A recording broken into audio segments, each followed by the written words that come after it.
When I was in Barbados recently, I really couldn't get enough of this delicious, fresh Caribbean-style lemonade. Now, compared to usual fresh lemonade, Caribbean lemonades actually tend to use more limes. So here you can see that I'm just going to peel some limes to get them ready for our lemonade. As well as the limes, I add 1 lemon. And then in a blender, or here I'm using a food processor, I'm going to start with some water, add about half a cup of brown sugar, pour in my lime and my lemons, and then just blend this together until it's nice and smooth. Once that's done, you're just going to strain it into a bowl and make sure you squeeze all the pulp to get out as much juice as you can. Here I'm going to add some extra water, and the amount of water really depends on your own taste.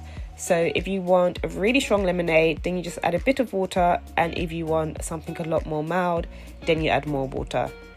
You can store this in the fridge and serve it with ice to make it as fresh as possible. If you like this recipe, please remember to comment, like and subscribe, and I'll see you in the next one.